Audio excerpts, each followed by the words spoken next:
Madame la Présidente, Madame la Ministre, ce soir nous sommes invités par nos collègues de la France Insoumise de débattre d'un sujet au cœur de l'actualité, mon cher collègue, au cœur de l'actualité, la juste rémunération des agriculteurs. Oui, non, mais je parle ce soir du prix plancher, donc je vais continuer à en parler. Mais je les ai arrêtés plusieurs fois. Monsieur Lecamp, vous avez eu... Monsieur Lecamp, s'il vous plaît, vous avez eu plus de temps de parole et vous le savez. Je vais tenter de poursuivre parce que le compteur avance. S'il vous plaît. Donc nous sommes invités... Bon alors, excusez-moi Madame Rabault. Madame Rabault, excusez-moi. On va recommencer, s'il vous plaît. Alors, on va recommencer. Je vous demande, s'il vous plaît, de continuer dans le calme. Il n'y a quand même pas grand monde ce soir. Ça devrait pouvoir se faire gentiment. Allez-y, Madame Rabault. Donc ce sujet s'inscrit donc au cœur de l'actualité que nous connaissons aujourd'hui. Et s'il y avait un chiffre à rappeler, depuis 2000, la nourriture que nous mangeons a augmenté de 70%, alors que dans le même temps, le revenu des agriculteurs a baissé de 40%. Il y a donc un hiatus qui doit être corrigé. Et si le marché ne parvient pas à le corriger, puisque certains ont parlé de l'offre et de la demande, eh bien, il faut aider le marché à le corriger ou le faire pour lui. Et c'est la proposition qui avait été présentée il y a quelques semaines et qui allait dans ce sens-là. Madame la Ministre, depuis 2018, le gouvernement a proposé 3 lois Egalim qui ont été votées pour mieux intégrer les coûts de production, mais dans aucune des lois, il n'est écrit que le prix payé aux agriculteurs doit être supérieur au coût de revient, ce qui est absolument incroyable. La loi Egalim, mon cher collègue, les 3 lois Egalim parlent de coût de revient. Jamais il n'est dit que le prix payé aux agriculteurs doit être supérieur à ce coût de revient. Dans les propositions que nous avons été amenés à formuler, il y a bien entendu Non, mais c'est vous là qui mettez le bazar, mon cher collègue. Il y a évidemment la nécessité d'avoir un médiateur public qui soit en capacité d'intégrer tous les coûts de production et notamment la rémunération des agriculteurs. Cette proposition-là, les députés socialistes et apparentés l'ont formulée depuis 2018 dans tous les amendements lorsque les lois Egalim ont été débattues. Et puis, il y a aussi la nécessité d'avoir des contrats tripartites, c'est-à-dire de mettre autour de la table tout le monde, les agriculteurs, les transformateurs et les distributeurs.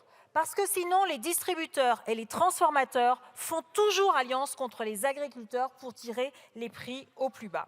Par conséquent, avoir un prix plancher qui a l'air de vous faire peur, mes chers collègues.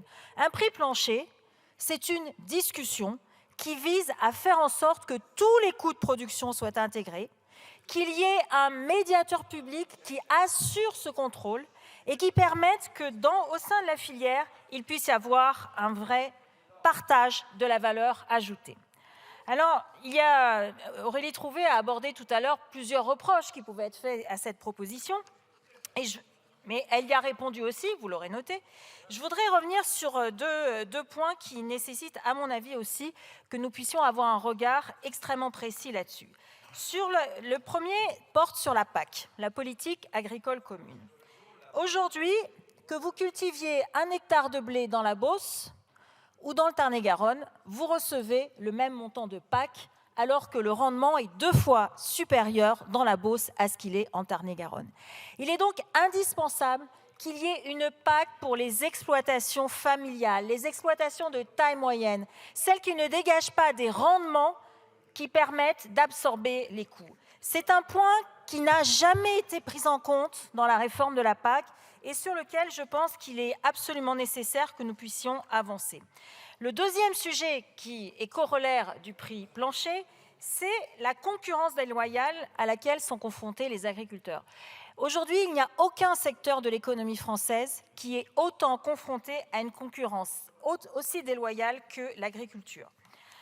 Un rapport sénatorial, ça a été dit avant moi, a rappelé qu'en 2019, jusqu'à 25% des produits agricoles importés dans notre pays ne respectaient pas les normes qui s'imposent pourtant aux producteurs français. 25%, c'est tout simplement vertigineux. Alors stopper cette distorsion, ça doit pouvoir se faire. D'abord, ça nécessite d'augmenter les contrôles sur les produits agricoles qui entrent en France et de faire immédiatement repartir ceux qui ne respectent pas les normes que nous définissons. Sur ce point-là, Madame la Ministre, nous attendons des réponses du gouvernement. Et puis, il doit y avoir bien sûr une clause miroir qui doit être intégrée dans tous les accords internationaux que vous signez au nom de la France. Mon collègue Philippe Brun a eu l'occasion de rappeler l'article 44 de la loi Egalim qui interdit, et je cite cet article, de proposer à la vente des denrées alimentaires ou des produits agricoles pour lesquels il a été fait usage de produits phytopharmaceutiques non autorisés par la réglementation européenne ou ne respectant pas les exigences d'identification et de traçabilité imposées par cette même réglementation. Madame la ministre, comment expliquer que le décret sur cet article 44 n'ait toujours pas été pris, n'ait toujours pas été publié? C'est bien là le hiatus, c'est-à-dire que cette loi Egalim existe depuis 5 ans et que si nous voulons mettre un coup d'arrêt à cette concurrence déloyale, il faut à minima que les décrets puissent être pris. Mes chers collègues, définir un prix plancher est nécessaire pour que les agriculteurs puissent se retrouver en position de force dans la négociation pour une juste rémunération. Je vous remercie. Je vous remercie.